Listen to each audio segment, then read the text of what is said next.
it just becomes frustrating, and that's normal because that's called being a human. Don't you think we're better together? Oh, I think we are. Good morning, guys.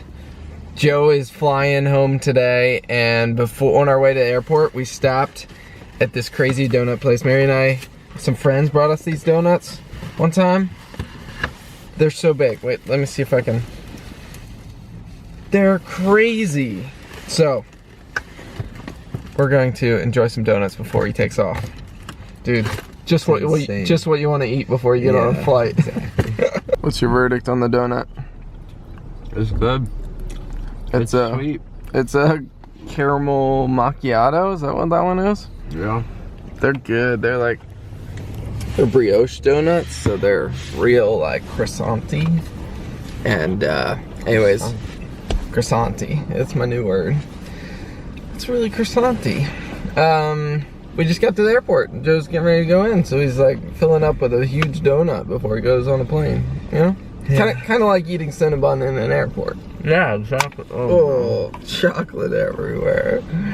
So, anyways, do you have any final words for the Frey life? It's been real. Thanks for having me on the vlog. I'll see you around, I guess. Alright, Joe's off to college.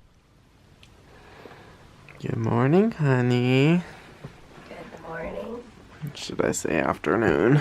Good morning. Oh, man. Oh, man. I just ate one bite of that, and it's like... So sweet, right? Which one did you eat? The caramel macchiato. Yeah, it was good. Yeah, good.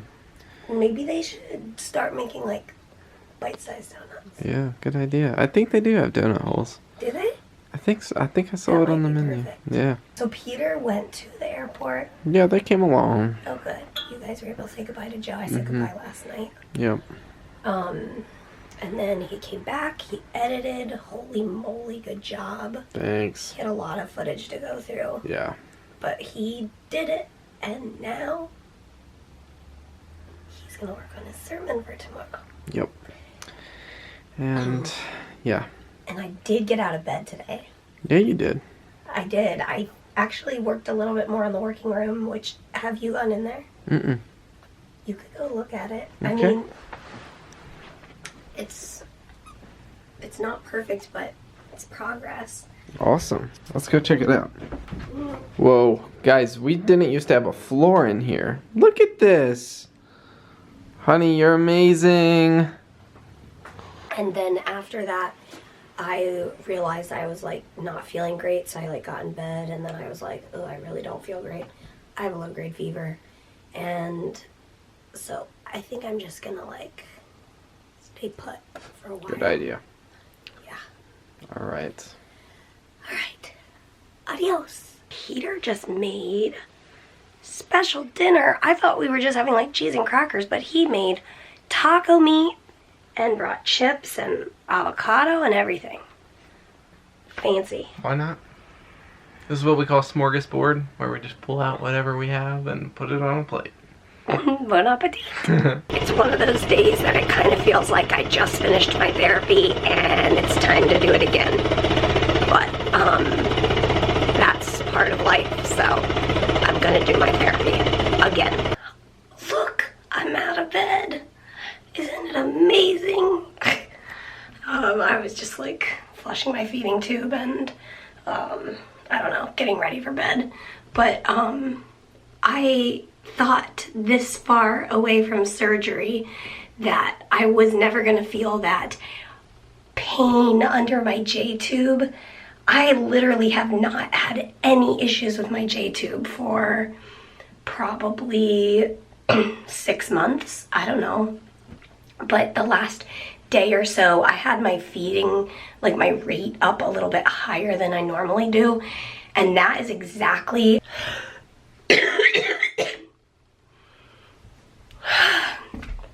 Okay. Camera died.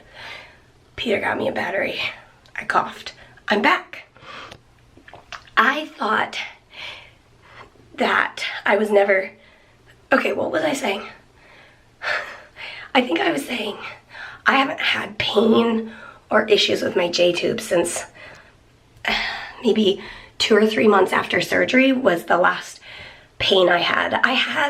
I did have that like running cramp feeling underneath my J-tube for probably 2 months after surgery whenever I try to bump up my rate. But ever since then, I've been fine. But yesterday, I had my feeding tube rate up higher than I normally do. I was just trying to get some extra calories and, ouch.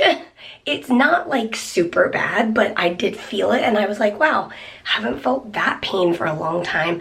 So I'm not sure what was going on, because then this morning I had it up, you know, higher all night.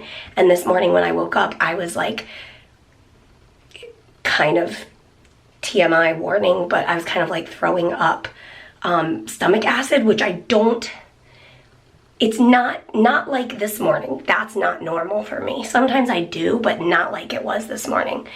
And so I kind of thought, with the combination of the pain inside my J-tube, it wasn't like my skin hurt, it was like my guts. With the stomach acid throwing up, I was just like, I think something's like not working right. So tomorrow when I hook my J-tube back up, I'm just gonna keep the rate lower and it'll work itself out. I don't really know why it did that for the first time in a long time, but whatever. There's not always explanations in life.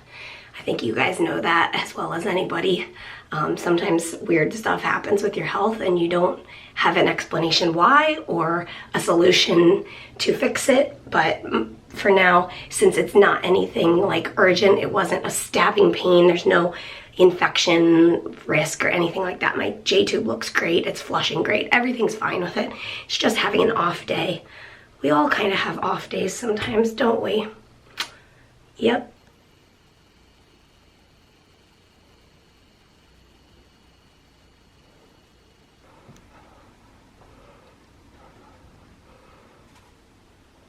What up? Hey guys. How you doing? Good. Have you been wearing your coat all day?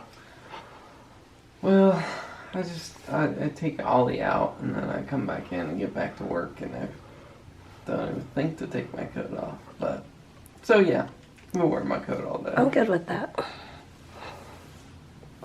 Are you exhausted? Yeah, I'm pretty exhausted. What did you tell me earlier? You felt like a train hit you? Yeah, pretty much. I'm sorry. But no, it's good. I'm just keep working on finishing things up for church tomorrow, and yeah. And you might not realize what a victory it is that I can walk 3 feet in this room. There were so many piles of things to do, things to sort, things to recycle, and now there is space.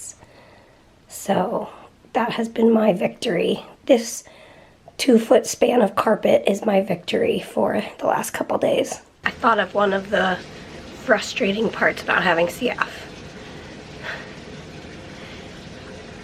I was just sitting in bed watching a YouTube video and Peter was finishing up stuff downstairs and I was like, oh, I'm gonna jump out of bed and get everything ready in the bedroom, like clear off all my medical stuff off the bed and just, I don't know, get the bed ready for going to sleep. And I stood up and I started making the bed and started coughing really hard, and then I'm trying not to throw up, and I was just like I just wanted to do something, like, I don't know, that, I think in general I'm used to the fact that my body doesn't let me, my body, so that's confusing. We don't let CF stop us from living life. That is a fact.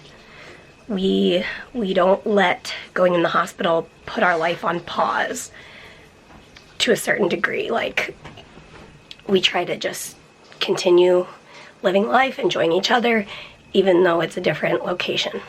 But yes, I don't let it stop me from living life, but it does stop me from doing certain things that I want to do. Even simple things like making a bed sometimes.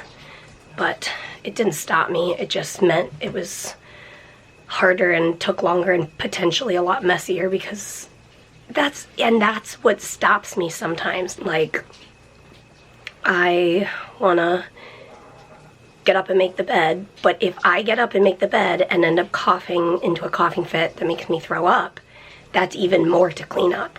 And so is it worth trying? And I think for every scenario it's different. Sometimes yes, sometimes it's worth trying, because sometimes I'm successful.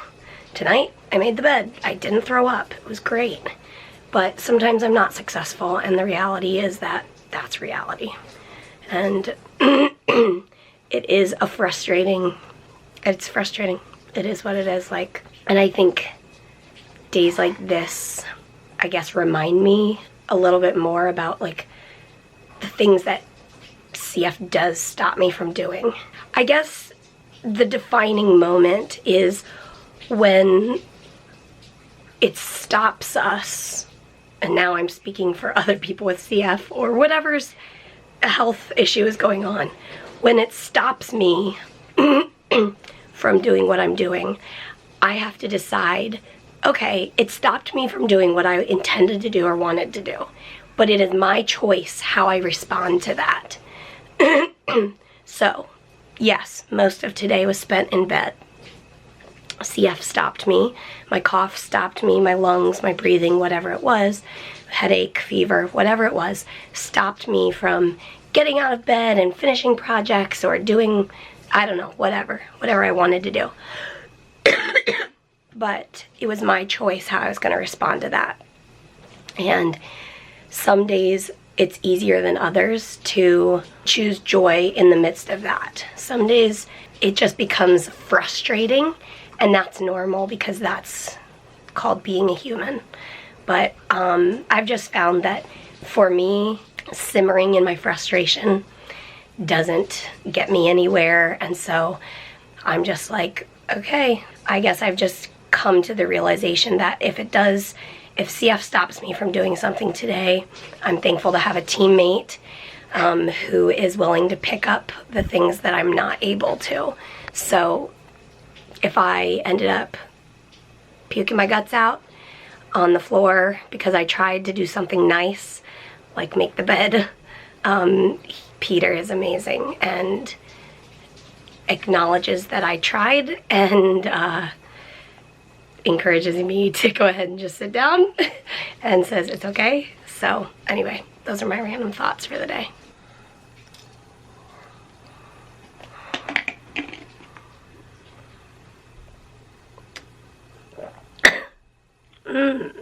Medicines.